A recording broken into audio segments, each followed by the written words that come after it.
നമ്മളെല്ലാവരും നിസ്കരിക്കുന്നവരാണ് അല്ലേ? നിസ്കരിക്കുന്ന സമയത്ത് ഫർളായ നിസ്കാരം, സുന്നത്തായ നിസ്കാരം ഒക്കെ ഒരുപാട് ജോലി തിരക്കിൻ്റെ ഇടയിലായിരിക്കും ഒരുപക്ഷെ നിസ്കരിക്കുന്നത്. പക്ഷെ പലപ്പോഴും പല ആളുകളുടെയും നിസ്കാരം കൊണ്ട് ഒരു പ്രയോജനം കിട്ടുന്നില്ല. കാരണം നിസ്കാരം അറിയാതെ നഷ്ടപ്പെട്ടു പോകുന്നു, അല്ലെങ്കിൽ അറിഞ്ഞ് മനഃപൂർവ്വം നമ്മുടെ നിസ്കാരം നഷ്ടപ്പെട്ടു പോവുകയാണ്.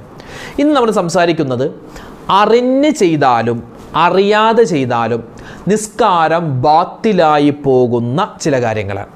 അത് നിസ്കാരത്തിൽ അറിഞ്ഞ് ചെയ്താലും ബാത്തിലാകും, അറിയാതെ വന്നാലും നിസ്കാരം ക്ലോസ്, പിന്നെ വീണ്ടും നിസ്കാരം മടക്കണം. അതോടൊപ്പം തന്നെ അറിഞ്ഞ് ചെയ്താൽ മാത്രമേ നിസ്കാരം ബാത്തിലാകൂ. ഇനി അറിയാതെ ഓർക്കാതെ ചെയ്തു പോയി എങ്കിൽ നിസ്കാരം മുറിയൂല. അങ്ങനത്തെ ചില കാര്യങ്ങളുണ്ട്. അപ്പം രണ്ട് കാര്യങ്ങളും ഇത് പ്രത്യേകം ശ്രദ്ധിച്ച് നമ്മൾ മനസ്സിലാക്കി വെക്കണം. കാരണം ഈ പറയുന്ന ഓരോ കാര്യങ്ങളും നമ്മുടെ ഓരോരുത്തരുടെയും നിസ്കാരത്തിൽ പലപ്പോഴും വന്നു പോകുന്നതാണ്. പ്രത്യേകിച്ച് ഉമ്മമാർ പ്രത്യേകം കേട്ട് ഈ കാര്യങ്ങൾ മസാലകൾ മനസ്സിലാക്കി വെക്കണം. ഇത് നമ്മുടെ മറ്റുള്ളവർക്ക് എത്തിച്ചു കൊടുക്കാനും മറക്കരുത്.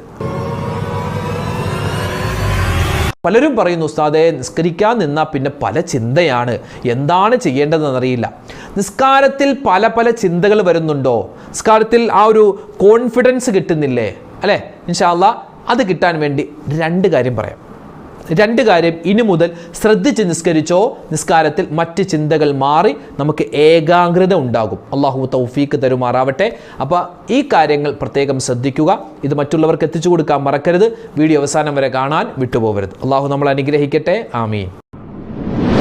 അസ്സലാമു അലൈക്കും വറഹ്മത്തുള്ളാഹി വബറകാതുഹു. ഒരു മനുഷ്യന് ഇബാദത്ത് ചെയ്യാനുള്ള ആരോഗ്യം കിട്ടുക അത് വല്ലാത്തൊരു അനുഗ്രഹമാണ്. ഇൻഷാ അല്ലാഹ് ആ ഒരു ഇബാദത്ത് എങ്ങനെയാണ് നമ്മൾ ചെയ്യേണ്ടത്, ആ ഇബാദത്തിൽ നമുക്ക് വരുന്ന ചില പോരായ്മകൾ, അതൊക്കെയാണ് ഇൻഷാ അല്ലാഹ് പല വീഡിയോകളിൽ നമ്മൾ ചർച്ച ചെയ്യുന്നുണ്ട്. ഇന്ന് നമ്മളെല്ലാവരും എല്ലാ ദിവസവും നമ്മൾ നിർവഹിക്കുന്ന നിസ്കാരം, ആ നിസ്കാരവുമായി ബന്ധപ്പെട്ട് വളരെ പ്രാധാന്യത്തോടു കൂടി നമ്മൾ കേട്ടിരിക്കേണ്ട ചില കാര്യങ്ങളാണ് എൻ്റെ ഉമ്മമാർക്കും ഉപ്പമാർക്കും പറഞ്ഞു തരുന്നത്. നിങ്ങളെല്ലാവരും കേൾക്കുക. ഈ പറയപ്പെട്ട കാര്യങ്ങളൊക്കെ നമുക്ക് ജീവിതത്തിൽ വന്നു കഴിഞ്ഞാൽ എങ്ങനെ നമുക്കത് പരിഹരിക്കാമെന്നുള്ള ഈ ഒരു കാര്യം മറ്റുള്ളവർക്ക് എത്തിച്ചു കൊടുക്കാൻ മറക്കരുത്. ഇൻഷാ അല്ലാഹ് നമ്മളെല്ലാവരും ജീവിതത്തിൽ ഫർദ് നിസ്കരിക്കുന്നവരാണ്, സുന്നത്ത് നിസ്കരിക്കുന്നവരാണ്. ഫർദ് ചിലപ്പോൾ ഖളാ ആയി പോവാറുണ്ട്, സുന്നത്ത് ചിലപ്പോൾ നഷ്ടപ്പെട്ടു പോവാറുണ്ട്. രാത്രി നിസ്കരിക്കും, പകൽ നിസ്കരിക്കും. നിസ്കാരം അത് ഒരു മനുഷ്യനെ സംബന്ധിച്ചിടത്തോളം ഏതവസ്ഥയാണെങ്കിലും അവനിക്കത് നിർബന്ധമാണ്. ഇപ്പോൾ നമുക്ക് നോമ്പെന്ന് പറഞ്ഞാൽ അല്ലേ, റമളാൻ മാസത്തിൽ മാത്രമേ നമുക്ക് നോമ്പ് നിർബന്ധമുള്ളൂ. റമളാനിൽ പിടിക്കാൻ പറ്റാത്തവർക്ക് പിന്നെ അത് ഖളാ വീട്ടണം. ഹജ്ജ് എന്ന് പറഞ്ഞാൽ ആ ഒരു മാസത്തിൽ മാത്രമേ നമുക്ക് നിർബന്ധമാവുന്നുള്ളൂ. ആ മാസം തന്നെ നമുക്ക് വഴിയാലും അല്ലെങ്കിൽ ആരോഗ്യത്തിനാലും സമ്പത്തിനാലൊക്കെ കഴിവുണ്ടെങ്കിൽ ഹജ്ജ് ചെയ്താൽ മതി. അതുപോലെ സക്കാത്ത് അത് വർഷത്തിൽ ആ കണക്ക് ഒത്തു വന്നാൽ ചെയ്താൽ മതി. എന്നാൽ നിസ്കാരം അങ്ങനെയല്ല. ഒരാണാവട്ടെ പെണ്ണാവട്ടെ അവൾക്ക് ശുദ്ധിയുണ്ടോ, അവനക്ക് ശുദ്ധിയുണ്ടോ, നിസ്കാരം നിർബന്ധമാണ്. രാത്രിയാണെങ്കിലും പകലാണെങ്കിലും അവൻ ആ നിസ്കാരം നിർവഹിച്ചേ പറ്റൂ.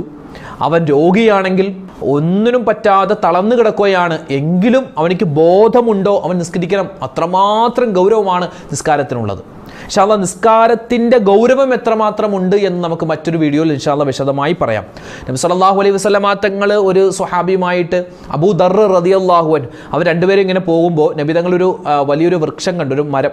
ആ മരത്തിൽ പിടിച്ച് നബി തങ്ങൾ ഇങ്ങനെ കുലുക്കിയ സമയത്ത് ഒരുപാട് ഈ ഇലകൾ ഇങ്ങനെ താഴേക്ക് വീണു. ഇതെന്താന്ന് ചോദിച്ചു. അപ്പോൾ മഹാനവർ പറഞ്ഞു, ഇലകൾ താഴേക്ക് വീണു.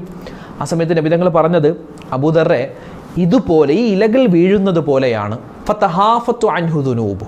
ഒരു മനുഷ്യൻ 5 വഖത്ത് അവൻ കൃത്യമായി നിസ്കരിക്കുകയാണെങ്കിൽ ഇതുപോലെ അവൻ്റെ തെറ്റുകൾ അല്ലാഹു തആല പുറത്തു കൊടുക്കുമെന്ന് മുത്തുനബി മുഹമ്മദ് മുസ്തഫ സ്വല്ലല്ലാഹു അലൈഹി വസല്ലം. അപ്പോൾ നമ്മൾ ഏതായാലും നിസ്കരിക്കുന്നവരാണ്. നമ്മളൊക്കെ വളരെ പ്രയാസപ്പെട്ടാണ് പലപ്പോഴും ഉറക്കമൊക്കെ വന്ന് ആ ഉറക്കം നമ്മൾ ഉറക്കത്തിൽ നിന്ന് എഴുന്നേറ്റ് അല്ലെ സുബഹിയൊക്കെ നിസ്കരിക്കും, ഉറക്കമൊക്കെ മാറ്റിയിട്ട്. അതുപോലെ തന്നെ ഭയങ്കര ഉറക്കം വരുന്ന സമയമാണെങ്കിൽ ഇശാ നിസ്കരിച്ചിട്ടാണ് കിടക്കുന്നത്. ഭയങ്കര ക്ഷീണമാണെങ്കിൽ നമ്മൾ ളുഹ്ർ നിസ്കരിക്കും, അസർ നിസ്കരിക്കും. അപ്പോൾ നമ്മൾ നിസ്കരിക്കുന്ന ഈ നിസ്കാരം അത് പൂർണ്ണമായില്ല എങ്കിൽ, അത് കുറ്റമറ്റതായില്ല എങ്കിൽ അള്ളാഹു സ്വീകരിക്കില്ല. അപ്പോൾ ഇൻഷാ അല്ലാഹ് കേട്ടോ, നിസ്കാരം ബാത്തിലാകുന്നത് 2 രൂപത്തിലാണ്. ഒന്ന് അംദൻ, അതുപോലെ തന്നെ ഔ സഹുവൻ. അതായത് നിസ്കാരം ബാത്തിലാകുന്നത് ചിലപ്പോൾ ചില കാര്യങ്ങൾ മറന്ന് ചെയ്താൽ, അറിയാതെ ചെയ്താലും അറിഞ്ഞ് ചെയ്താലും നിസ്കാരം ബാത്തിലാകും. ചില കാര്യങ്ങൾ അറിയാതെ ചെയ്താൽ നിസ്കാരം ബാത്തിലാവില്ല, അറിഞ്ഞ് ചെയ്താൽ മാത്രമാണ് നിസ്കാരം ബാത്തിലാവുക. അങ്ങനെ 2 രൂപത്തിലാണ് നമ്മൾ ഇത് തിരിക്കുക. ഇനി നമ്മൾ പരിശോധിക്കുന്നത് അംദൻ, അതായത് മനഃപൂർവ്വം ചെയ്താൽ മാത്രം, അറിഞ്ഞ് ചെയ്താൽ മാത്രം ബാത്തിലായി പോകും, നിസ്കാരം നഷ്ടപ്പെട്ടു പോകും. ഇനി മറന്നോ അറിയാതെയൊക്കെ ചെയ്താൽ കുഴപ്പമില്ല, അത് സഹവിൻ്റെ സുജൂദ് കണ്ട് നമുക്ക് പരിഹരിക്കാം. അങ്ങനെയുള്ള ചില കാര്യങ്ങളാണ്. ഒന്നാമത്തേത് ശ്രദ്ധിച്ചോ, ഇത് പലപ്പോഴും പലർക്കും പറ്റുന്നതാണ്. ഒരുപാട് നിസ്കാരത്തിൽ നമ്മൾ ശ്രദ്ധയോടുകൂടി നിസ്കരിച്ചാൽ പോലും പലപ്പോഴും നമുക്ക് ഇനി പറയുന്ന ചില അബദ്ധങ്ങൾ പറ്റും. ആ സമയത്ത് നമ്മൾ എങ്ങനെയാണ് നിസ്കാരത്തെ മുന്നോട്ട് കൊണ്ടുപോവേണ്ടത് എന്നുള്ള കാര്യമാണ് നമ്മൾ പറയുന്നത്. പ്രത്യേകിച്ച് എൻ്റെ ഉമ്മമാർ ഈ കാര്യങ്ങളൊക്കെ മനസ്സിലാക്കി വെക്കുക. ഒന്ന്, ഫിഇലിയായ ഒരു റുക്കിനെ അധികമായി ചെയ്യുക. അതായത് ഒരാൾ 3 സുജൂദ് ചെയ്തു. ഇപ്പോൾ ഒന്നാമത്തെ റക്അത്തിൽ നമുക്ക് നിസ്കാരത്തിൽ എത്ര അല്ലേ, ഒരു റക്അത്തിൽ 2 സുജൂദല്ലേ, ഒരാൾ 3 സുജൂദ് ചെയ്തു. ഈ 3 സുജൂദ് അറിഞ്ഞുകൊണ്ടാണ് ചെയ്തത്, അറിഞ്ഞുകൊണ്ട്, സുജൂദല്ല ഒരെണ്ണം കൂടി ഇരിക്കട്ടെ എന്ന് പറഞ്ഞ് അറിഞ്ഞുകൊണ്ടാണ് ചെയ്തതെങ്കിൽ നിസ്കാരം ബാത്തിലാകും, നിസ്കാരം മുറിഞ്ഞു പോകും. അറിയാതെയാണെങ്കിലോ കുഴപ്പമില്ല. അതുപോലെ തന്നെ നമുക്ക് ഒരു റക്അത്തിൽ ഒരു റുക്കൂ അല്ലേ ഉള്ളൂ അല്ലേ, ഒരു റുക്കൂ, ഒരാൾ 2 പ്രാവശ്യം റുക്കൂ ചെയ്തു, ഒരു റുക്കൂ ചെയ്തു, വീണ്ടും എഴുന്നേറ്റു, ഇഅ്തിദാലിൽ വന്നു, വീണ്ടും റുക്കൂ ചെയ്തു മനഃപൂർവ്വം, അപ്പോൾ എന്താ, നിസ്കാരം ബാത്തിലാവും. അറിയാതെയാണെങ്കിൽ കുഴപ്പമില്ല. അതുപോലെ തന്നെ 4 റക്അത്ത് ളുഹർ നിസ്കാരം, 4ാമത്തെ റക്അത്തിൽ അയാൾക്കറിയാം ഇത് 4ാമത്തെ റക്അത്താണ്, ഒരു റക്അത്ത് കൂടി ഇരിക്കട്ടെ, ഇച്ചിരി കൂടുതൽ ഇരിക്കട്ടെ എന്ന് വിചാരിച്ച് അയാൾ 5 റക്അത്ത് നിസ്കരിച്ചു ളുഹർ നിസ്കാരം മനഃപൂർവ്വം, എങ്കിൽ നിസ്കാരം അവിടെ ബാത്തിലാണ്, മുറിഞ്ഞുപോയി. ഇനി അറിയാതെയാണ് നിസ്കരിച്ചത് എങ്കിൽ അവിടെ സഹവിൻ്റെ സുജൂദ് ചെയ്താൽ മതി, കുഴപ്പമില്ല. അതാണ് ഒന്നാമത്തെ കാര്യം. ഇനി രണ്ടാമത്തേത്, നിയ്യത്ത് വെക്കാതെ തക്ബീർ കെട്ടി.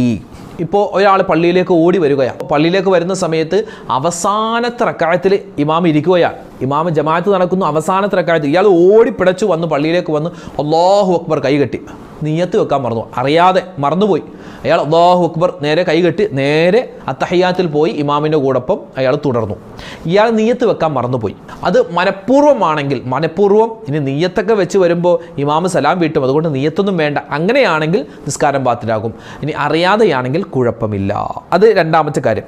ഇനി മൂന്നാമതായി, ഒരാൾ ഒരു ഫർളിനെ മനഃപൂർവ്വം ഉപേക്ഷിക്കുകയും അതിനെ മടക്കാതിരിക്കുകയും ചെയ്താൽ ബാത്തിലാകും. ഉദാഹരണം പറഞ്ഞാൽ, ഒരാൾ കൈകെട്ടി അല്ലാഹു അക്ബർ, നിയ്യത്ത് വെച്ച് അയാൾ കൈകെട്ടി, അയാൾ ഫാത്തിഹ ഓതി. ഫാത്തിഹ നിർബന്ധമാണ്. നിസ്കാരത്തിൽ മറ്റൊരു ഫർളാണെന്ത്, റുക്കൂ ചെയ്യുക. അത് കഴിഞ്ഞ് ഇഅ്തിദാല്, പിന്നെ സുജൂദ്. ഇയാൾ എന്ത് ചെയ്തു, ഫാത്തിഹ ഓതിക്കഴിഞ്ഞിട്ട് റുക്കൂയിലേക്ക് പോവാതെ മറന്ന് നേരെ സുജൂദിലേക്ക് പോയി. സുജൂദ് കിടന്നപ്പോഴാണ് പടച്ചോനെ ഞാൻ റുക്കൂ ചെയ്തില്ലല്ലോ എന്ന് ഓർക്കുന്നത്. അപ്പോൾ അയാൾ എന്ത് ചെയ്യണം, നേരെ റുക്കൂയിലേക്ക് പോകണം. അയാൾ അവിടെ സുജൂദിൽ കിടന്നിട്ട് ഏതായാലും റുക്കൂ മറന്നു, അതുകൊണ്ട് ഇനി ചെയ്യണ്ട, അങ്ങനെ വിചാരിച്ചാൽ നിസ്കാരം അവിടെ ബാത്തിലായി, നിസ്കാരം മുറിഞ്ഞുപോയി. അയാൾ എന്ത് ചെയ്യുക, അയാൾ നേരെ സുജൂദിലാണല്ലോ അയാൾ ഓർത്തത്, ഞാൻ റുക്കൂ ചെയ്തിട്ടില്ലെന്ന്, നേരെ എന്ത് ചെയ്യുക, റുക്കൂയിലേക്ക് വരേണ്ടതാണ്. നാലാമത്തേത്, നിസ്കാരത്തിൻ്റെ ഷർത്തുകൾ മനഃപൂർവ്വം ഉപേക്ഷിക്കുക. അതായത് വുദു എടുക്കാതെ നിസ്കരിക്കുക, നിസ്കാരം മുറിയും, നിസ്കാരം ശരിയാവില്ല. അതുപോലെ തന്നെ ശരീരത്തിലോ വസ്ത്രത്തിലോ ഒക്കെ നജസുണ്ട്, ആ നജസോടുകൂടി നിസ്കരിക്കുക, നിസ്കാരം ശരിയാവില്ല. അതുപോലെ തന്നെ സമയം ആവാതെ നിസ്കരിക്കുക, മഗ്രിബിൻ്റെ സമയമായിട്ടില്ല വെറുതെ അങ്ങോട്ട് മഗ്രിബ് നിസ്കരിക്കുക, നിസ്കാരം ശരിയാവില്ല. അതുപോലെ തന്നെ ഔറത്ത് മറക്കാതെ നിസ്കരിക്കുക, മുട്ടുപൂക്കളിൻ്റെ ഇടയിൽ ഒരാൾ ഇപ്പോൾ അടിവസ്ത്രം മാത്രം ഇട്ടിട്ട് നിസ്കരിക്കുക, നിസ്കാരം ശരിയാവില്ല.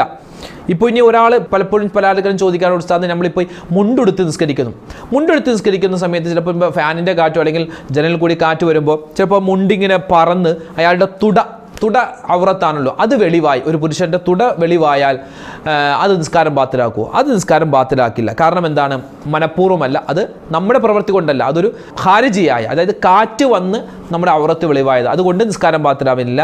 മനഃപൂർവ്വമാണെങ്കിൽ നിസ്കാരം ബാത്തിലാവും. അതുപോലെ തന്നെ കിബില തെറ്റി നിസ്കരിക്കുക. കിബില തെറ്റി നിസ്കരിച്ചു എന്നിട്ട് അയാൾക്ക് മനസ്സിലായി, ഇപ്പോൾ ഉദാഹരണം പറഞ്ഞാൽ 2 ആഴ്ച മുമ്പ് എൻ്റെ കുടുംബത്തിലൊരു കല്യാണം നടന്നു. കല്യാണം വീട്ടിൽ ഞാനിങ്ങനെ പോയപ്പോൾ എൻ്റെ മൂത്തുമ്മമാരുണ്ട്, എളീമ്മമാരുണ്ട്. അപ്പോൾ അവരൊക്കെ ഇങ്ങനെ നിസ്കരിക്കുമ്പോൾ അതായത് ആ റൂമിൽ കട്ടിലിട്ടിട്ടുണ്ട്, ആ കട്ടിലിൻ്റെ സൈഡിൽ കുറച്ച് സ്ഥലമുണ്ട്, അതിങ്ങനെ നീളത്തിൽ കിടക്കുക. ആ സ്ഥലം വടക്ക് ഭാഗത്തേക്കാണ് ആ സ്ഥലം കിടക്കുന്നത്. അപ്പോൾ ആ വരുന്ന ആദ്യത്തെ ആൾ ചിന്തിച്ചു, എന്ത് ഇങ്ങനെയായിരിക്കും കിബിലയെന്ന്, അങ്ങനെ മുസല്ല ഇട്ടിട്ട് ആദ്യത്തെ ആൾ നിസ്കരിച്ചു. അപ്പോൾ രണ്ടാമത്തെ ആൾ വന്നപ്പോൾ ആദ്യത്തെ ആൾ നിസ്കരിച്ചല്ലോ, അപ്പോൾ ഇത് തന്നെ കിബില, രണ്ടാമത്തെ ആളും. അങ്ങനെ 3-4 പേര് അങ്ങനെ നിസ്കരിച്ചു. അതായത് കിബില തെറ്റിപ്പോയി, അവർക്കറിയില്ല, കിബില തെറ്റിപ്പോയി. അപ്പോൾ ഞാനിങ്ങനെ പള്ളിയിൽ നിന്ന് വന്നപ്പോൾ ഞാൻ പഠിച്ചോളൂ ഇങ്ങനെയല്ലല്ലോ കിബില, ഞാൻ പിന്നെ അവിടെ വെച്ച് പറഞ്ഞു കൊടുത്തു, അവർക്ക് ബോധ്യമായത് കിബില ഇങ്ങനെയല്ലെന്ന്. ആ സമയത്ത് തന്നെ അവരെന്താണ്, നിസ്കാരം പിന്നെ മടക്കി നിസ്കരിച്ചു. അപ്പോൾ അതായത് നമുക്ക് ബോധ്യമായി കിബില തെറ്റാണെന്ന് എങ്കിൽ നമ്മൾ എന്ത് ചെയ്യുക, അത് കിബില ബോധ്യമായാൽ നമ്മളത് മടക്കി നിസ്കരിക്കേണ്ടതാണ്. മറന്നു പോകരുത് കേട്ടോ. ഇനിയിപ്പോൾ അറിഞ്ഞില്ലെങ്കിൽ ഇപ്പോൾ അത് അള്ളാഹു താല പുറത്തു വരും. അപ്പോൾ കിബില തെറ്റി നിസ്കരിക്കുക, ആ മനഃപൂർവ്വമാണെങ്കിൽ നിസ്കാരം ബാത്തിലാണ്, ഇനി അറിയാതെയാണെങ്കിൽ കുഴപ്പമില്ല. പക്ഷെ എന്നാലും നിസ്കാരം മടക്കൽ റാഹത്താണ്, അത് പ്രത്യേകം ശ്രദ്ധിക്കേണ്ടതാണ്. നിസ്കാരം മടക്കൽ നമ്മൾ അറിഞ്ഞിട്ടുണ്ടല്ലോ. അഞ്ചാമത്തേത് നിസ്കാരം ബാത്തിലാകുന്ന കാര്യത്തിൽപ്പെട്ടതാണ് അർത്ഥമുള്ള ഒരക്ഷരം, അർത്ഥമില്ലാത്ത രണ്ടക്ഷരം നിസ്കാരത്തിൽ പറയുക. നിസ്കരിക്കുന്ന സമയത്ത് ഒരാൾ കൈകെട്ടി, അപ്പോൾ ഒരാളിങ്ങനെ പോകുന്നുണ്ട്, അപ്പോൾ അവനോടൊരു കാര്യം നമുക്ക് പറയാനുണ്ട്. നമ്മളാണെങ്കിൽ നിസ്കാരത്തിൽ, അപ്പോൾ ഡാ അവനെ വിളിക്കുക, ഡാ, നിസ്കാരം അപ്പം തന്നെ പോയി, നിസ്കാരം പോയി. കാരണം എന്താണ്, ഡാ അവൻ അഭിസംബോധന ചെയ്തുകൊണ്ട് ഒരു വാക്ക് പറഞ്ഞു, നിസ്കാരം പോയി. ഇനി ചില ആൾക്കാർ ഏയ് അല്ലെങ്കിൽ അങ്ങനെയൊക്കെ കേൾപ്പിക്കില്ല നിസ്കാരത്തിൽ. പോയി നിസ്കാരം പ്രധാനപ്പെട്ട ശ്രദ്ധിക്കേണ്ട, ആണും പെണ്ണൊക്കെ ശ്രദ്ധിക്കേണ്ടത്, നമ്മൾ നിസ്കരിക്കുമ്പോൾ കൈ കെട്ടിയിട്ട് കോട്ടവ വരും, അല്ലേ, ഒരു മലയാളത്തിൽ ആയാണ് വന്നത്. ചില ഹ എന്നൊക്കെ പറഞ്ഞ ഒരു ഒരു നിസ്കാരം ബാത്തിലാവും. അതുകൊണ്ട് നിസ്കാരത്തിൽ കോട്ടവ വന്നാൽ പിടിച്ചു വെക്കുക, അല്ലേ, ഇങ്ങനെ കൈ ഇങ്ങനെ പിടിച്ചു വെക്കുക, അത് പ്രത്യേകം ശ്രദ്ധിക്കണം, അല്ലേ. പിന്നെ അനാവശ്യമായിട്ട് തൊണ്ടനക്കുക. ഇപ്പോൾ ഇമാമ് നിൽക്കുന്ന ആളാണെങ്കിൽ അയാൾക്ക് എന്താണ്, ഓതുന്ന സമയത്ത് ബുദ്ധിമുട്ടാണെങ്കിൽ എന്നൊക്കെ ഒന്ന് തൊണ്ടനക്കി കൊടുക്കാം. ഇത് മൗമൂമികൾക്ക് പ്രത്യേകിച്ച് പണിയുന്നത്, ഇങ്ങനെ വെറുതെ ഉണ്ടാക്കി ചുമക്കുക. വെറുതെ ഇങ്ങനെ അർത്ഥമുള്ള ഒരക്ഷരമോ അർത്ഥമില്ലാത്ത രണ്ടക്ഷരമോ പറഞ്ഞാൽ നിസ്കാരം പാത്രം. ചില ആൾക്കാർ ഈ സുജൂദിലേക്കൊക്കെ പോകുമ്പോൾ കാല് അല്ലോ പടച്ചോനെ, അള്ളാന്ന് അറബിയാണ്, കുഴപ്പമില്ല. അറബി അല്ലാത്ത ഏത് ഭാഷ വന്നാലും പറ്റൂല. അറബിയില യാ അള്ളാ എന്ന് പറഞ്ഞാലൊന്നും കുഴപ്പമില്ല. പടച്ചോനെ, എൻ്റെ റബ്ബേ എന്നൊക്കെ പറഞ്ഞ് ഒരാൾ മലയാളത്തിൽ അങ്ങോട്ട് പറഞ്ഞാൽ നിസ്കാരം ബാത്തിലാകും. ഇത് ഒരാൾ മനഃപൂർവ്വം ചെയ്താൽ നിസ്കാരം ബാത്തിലാകും, മറന്ന് ചെയ്താൽ നിസ്കാരം ബാത്തിലാവില്ല. ആ കാര്യങ്ങളാണ് പറഞ്ഞത്. ഇനി രണ്ടാമത്തെ സെക്ഷൻ, അതായത് മറന്ന് ചെയ്താലും മനഃപൂർവ്വം ചെയ്താലും നമുക്ക് നിസ്കാരം ബാത്തിലാകും. ഒന്നാമത്തെ കാര്യം നിയ്യത്തുൽ ഖത്ഇ സ്വലാ, നിസ്കാരത്തെ ഞാൻ മുറിച്ചു അല്ലെങ്കിൽ മുറിക്കും എന്ന് കരുതുക. ഒരു സഹോദരി കൈകെട്ടി, നിസ്കരിക്കാൻ വേണ്ടി കൈകെട്ടി. ആ സമയത്ത് അവർ കരുതുകയാണ് ഇപ്പോൾ മീൻകാരൻ വരുന്ന സമയമാണ്, ഇയാൾ ഇപ്പോൾ വന്ന് നമ്മൾ മീൻ വാങ്ങിച്ചില്ലെങ്കിൽ മീൻ പിന്നെ വാങ്ങാൻ പറ്റില്ല. അതുകൊണ്ട് നിസ്കാരത്തിൻ്റെ ഇടയിൽ അയാൾ മീനുമായിട്ട് വന്നാൽ ഞാൻ എൻ്റെ നിസ്കാരം മുറിക്കും എന്നൊരു പെണ്ണ് കരുതിയാൽ ആ കരുതലോടുകൂടി നിസ്കാരം മുറിഞ്ഞു. അല്ലെങ്കിൽ കുക്കർ ഇരിപ്പുണ്ട്, ഒരു വിസിലും കൂടി വന്നാൽ ചോറ് വേകും, അല്ലെങ്കിൽ ബിരിയാണി വേകും, അല്ലെങ്കിൽ പരിപ്പ് വേകും. അപ്പോൾ ഒരു വിസിലും കൂടി വന്നാൽ ഞാൻ നിസ്കാരം മുറിക്കും. അങ്ങനെ മനസ്സിൽ കരുതിയിട്ടാണ് കൈ കെട്ടിയതെങ്കിൽ വിസിൽ വരണ്ട, അതിന് മുമ്പേ നിസ്കാരം അവിടെ മുറിഞ്ഞു. ആ കാര്യം ശ്രദ്ധിക്കുക കേട്ടോ. നിസ്കാരത്തെ മുറിക്കും അല്ലെങ്കിൽ നിസ്കാരത്തെ ഞാൻ മുറിച്ചു എന്നുള്ള ആ ഒരു നിയ്യത്ത് വന്നാൽ തന്നെ നിസ്കാരം മുറിഞ്ഞതാണ്. അതുപോലെ ഒരു കാര്യത്തോട് ചേർത്ത് പറയുക, ബസ് വന്നാൽ, ട്രെയിൻ വന്നാൽ, കാറ് വന്നാൽ, കൂട്ടുകാരൻ വന്നാൽ ഞാൻ നിസ്കാരം മുറിക്കും എന്ന് മനസ്സിൽ കരുതിയാൽ അതൊന്നും വരണ്ട, അതിനു മുമ്പേ നിസ്കാരം മുറിഞ്ഞു. രണ്ടാമത്തേത്, അതായത് മനഃപൂർവ്വം കരുതിയാലും മറന്നു കരുതിയാലും അറിയാതെ കരുതിയാലും നിസ്കാരം ബാത്തിലാകുന്ന കാര്യങ്ങളിൽ രണ്ടാമത്തേത് മോശമായ ഒരു കാര്യം ഉണ്ടാവുക. ഫിഅലുൻ ഫാഹിഷുൻ വ ഇൻ ഖല്ല, നിസ്കാരത്തിൽ ചാടി നിസ്കാരത്തിൽ ഓടുക, അല്ലെങ്കിൽ ഒരാളെ നിസ്കാരത്തിൽ കൈകൊണ്ടിങ്ങനെ ഇടിക്കുക, അത് മോശപ്പെട്ട കാര്യമല്ലേ. അല്ലെങ്കിൽ കൈകൊണ്ട് തട്ടുക, ഓടുക, ഇതൊന്നും നിസ്കാരത്തിന് യോജിച്ച കാര്യമല്ല. ഫിഅലുൻ ഫാഹിഷുൻ ഒരു മോശപ്പെട്ട കാര്യമാണ്. നിസ്കാരത്തിൽ അങ്ങനെ ചെയ്യുമ്പോൾ നമുക്കൊരു നിസ്കാരത്തിലല്ലാതെ നമ്മൾ ഒരാളെ തട്ടിയാൽ അത് മോശമായ കാര്യമല്ല. പക്ഷേ നിസ്കാരത്തിൽ ഒരാളെ തട്ടുക എന്ന് പറഞ്ഞാൽ അതൊരു മോശപ്പെട്ട കാര്യമാണ്. അതുകൊണ്ട് അതും മുറിയും. പിന്നെ ഫിഅലുൻ കസീർ അധികരിച്ച പ്രവൃത്തി, തുടരെയുള്ള അനക്കം, അല്ലേ, തൊപ്പി അയാൾ നേരെ വെക്കുന്നു, അതുപോലെ താടിയൊക്കെ ഒന്ന് ശരിയാക്കുന്നു, വീണ്ടും താടി ശരിയാക്കുന്നു. സ്ത്രീകളാണ്, ഉമ്മമാരാണെങ്കിൽ മക്കനെയൊക്കെ ഒന്ന് ശരിയാക്കുന്നു, ഇങ്ങനെ കൈയൊക്കെ ഇട്ട്, അതെന്താണ്, നമുക്ക് നിസ്കാരം ബാത്തിലാകും. അത് അറിഞ്ഞ് ചെയ്താലും അറിയാതെ ചെയ്താലും. പിന്നെയോ ചെറിയ കൊതുകിനെ കൊല്ലുക, നിസ്കാരത്തിൽ കൊതുക് വന്നു കൊല്ലുക, അവിടെ രക്തം വന്നു, അനക്കം വന്നു, നിസ്കാരം ബാത്തിലാകും. ആ കാര്യങ്ങളൊക്കെ. പിന്നെ ചൊറിയുക, ഇപ്പോൾ ഒരു ചൊറിച്ചിലുണ്ടെങ്കിൽ ഇങ്ങനെ ചൊറിയുക, നിസ്കാരം ബാത്തിലായി. ഇനി ഒരാൾക്ക് ചൊറിയണമെങ്കിൽ ഒറ്റ വിരൽ കൊണ്ട് ഇങ്ങനെ, അല്ലേ, ആ ഒരു വിരൽ കൊണ്ട് മാത്രം ഇങ്ങനെ ചൊറിയാം, അല്ലാതെ ഇങ്ങനെ ചൊറിഞ്ഞാൽ നിസ്കാരം ബാത്തിലാകും. ആ കാര്യം ശ്രദ്ധിക്കും. ഇനി നാലാമത്തെ നിസ്കാരത്തിലെ ഫർദായ കാര്യങ്ങളെ സുന്നത്തായി കരുതുക. ഒരാൾ കൈകെട്ടി, ഫാത്തിഹ ഓതിയില്ലെങ്കിലും കുഴപ്പമില്ല, ഫാത്തിഹയൊക്കെ സുന്നത്താണ് എന്ന് കരുതിയാൽ അവിടെ നിസ്കാരം ബാത്തിലായി. റുക്കൂ ഒന്നും ചെയ്തില്ലെങ്കിലും കുഴപ്പമില്ല, റുക്കൂ സുന്നത്തല്ലേ, നിസ്കാരം ബാത്തിലായി. സുജൂദ് സുന്നത്തല്ലേ, അതൊക്കെ എന്താണ് വെറുതെ സുന്നത്താണെന്ന് കരുതിയാൽ നിസ്കാരം ബാത്തിലാകും കേട്ടോ. അപ്പോൾ ഈ കാര്യം ശ്രദ്ധിക്കുക. ഇനി അഞ്ചാമത്തേത്, കളിച്ചിരി തമാശകളിൽ ഏർപ്പെടുക. തമാശക്ക് ചുണ്ടനക്കുക, വായനക്കുക, പിന്നെ എന്താണ് ഈ നിസ്കാരത്തിൽ കൈ വിരൽ ഇങ്ങനെ കൊടിച്ച് ഇങ്ങനെയൊക്കെ ആക്കുക. നിസ്കാരം ബാത്തിലായി പോകും. അതൊരു കളിച്ചിരി തമാശ പോലെയാണ്, നിസ്കാരം ബാത്തിലാകും. അപ്പോൾ നിസ്കാരം മറന്ന് ചെയ്താൽ നിസ്കാരം ബാത്തിലാവില്ല. ചിലത് മറന്ന് ചെയ്താലും മനഃപൂർവ്വം ചെയ്താലും നിസ്കാരം ബാത്തിലാവും. ആ കാര്യങ്ങളൊക്കെയാണ് പറഞ്ഞത്. എല്ലാവർക്കും മനസ്സിലായി കാണുമല്ലോ. എന്നെ കൊണ്ട് പറ്റുന്ന രൂപത്തിൽ ഞാൻ പറഞ്ഞിട്ടുണ്ട്. അപ്പോൾ ഈ കാര്യങ്ങളൊക്കെ നമ്മൾ ചെയ്യുന്നുണ്ടെങ്കിൽ ആ കാര്യങ്ങളൊക്കെ നിർത്തുക. അല്ലാഹു സുബ്ഹാനഹു വ തആല ഈ പറഞ്ഞ കാര്യങ്ങളൊക്കെ ശ്രദ്ധിച്ച് നിസ്കരിക്കാനുള്ള തൗഫീക്ക് നമുക്ക് തന്ന് അനുഗ്രഹിക്കുമാറാവട്ടെ. പിന്നെ നിസ്കാരത്തിൽ ഒരുപാട് പേര് പറയുന്നു, ഉസ്താദേ ചിന്ത മാറിപ്പോകുന്നു, അങ്ങനെ ചിന്തിക്കുന്നു. ഇപ്പോൾ ഇന്നത്തെ കാലത്ത് എന്ന് പറഞ്ഞാൽ ഇപ്പോൾ നല്ല നമുക്ക് കോൺഫിഡൻസോട് കൂടി നിസ്കരിക്കൽ ഇച്ചിരി പ്രയാസമാണ്. നിസ്കരിക്കുന്നവരുണ്ട് കേട്ടോ. കാരണം നമ്മളൊക്കെ ഒരുപാട് ദുന്യവിയായി ഷുഗല് ചെയ്യുന്നവരാണ് അല്ലേ. ഒരുപാട് ജോലി തിരക്കും അതും ഇതൊക്കെ ഉള്ളത്, അതിൻ്റെ ഇടയ്ക്കൽ നമ്മൾ നിസ്കരിക്കുന്നത്. അപ്പോൾ പലപ്പോഴും പല മോശപ്പെട്ട ചിന്തകൾ വരും. അപ്പോൾ ഒന്നാമതായി ശ്രദ്ധിക്കേണ്ടത് നല്ല രൂപത്തിൽ വുളു എടുക്കുക. വുളു ശരിയായാൽ തന്നെ പകുതി നിസ്കാരം ശരിയായി. പല വുളു എടുക്കുമ്പോൾ ഇവിടെ നനയൂല, കാലിൻ്റെ പുറകുഭാഗം നനയൂല, മുഖം നല്ലപോലെ കഴുകൂല അല്ലേ. അങ്ങനെയൊക്കെ വുളു എടുക്കുമ്പോൾ നല്ല രൂപത്തിൽ വുളു എടുക്കുക. പിന്നെ പരമാവധി മറ്റ് ചിന്തകളൊക്കെ മാറ്റുക, മനസ്സിൽ നിന്ന് മാറ്റിയിട്ട് റാഹത്തായിട്ട് നിസ്കരിക്കുക. പിന്നെ നിസ്കരിക്കുന്നതിന് മുമ്പ് അഊദു ബില്ലാഹി മിനശ് ശൈത്വാനിർ റജീം എന്ന് പറയുക. മാത്രമല്ല ഓരോ 4 റക്അത്ത് നിസ്കരിക്കുകയാണെങ്കിൽ 4 റക്അത്തിനും ഫാത്തിഹയ്ക്ക് മുമ്പ് അഊദു ഓതുക. അപ്പോൾ ഇതൊക്കെ അഊദ് നിത്യമാക്കുക. ഏത് സൂറത്ത് ഓതിയാലും ഫാത്തിഹ ഓതിയാലും അഊദു ഓതിയിട്ട് നമ്മൾ നിസ്കരിക്കുക. അപ്പോൾ എന്താണ്, നമുക്ക് വലിയ പൈശാചികമായ ഉപദ്രവങ്ങളൊന്നും ഉണ്ടാവില്ല. വസ്വാസൊക്കെ മാറാൻ ഈ അഊദു ബില്ലാഹി മിനശ് ശൈത്വാനിർ റജീം എന്ന വാക്ക്, വസ്വാസ്, നിസ്കാരത്തിലെ മോശപ്പെട്ട ചിന്തകൾ, അതൊക്കെ മാറാൻ ഖൈറാണെന്ന് മഹത്തുക്കൾ നമുക്ക് പഠിപ്പിച്ചു തന്നിട്ടുണ്ട്. അപ്പോൾ ഈ കാര്യങ്ങളൊക്കെ ശ്രദ്ധിക്കുമല്ലോ. അല്ലാഹു തആല നമ്മുടെ നമസ്കാരങ്ങളെ പരിപൂർണമായി സ്വീകരിക്കുമാറാവട്ടെ.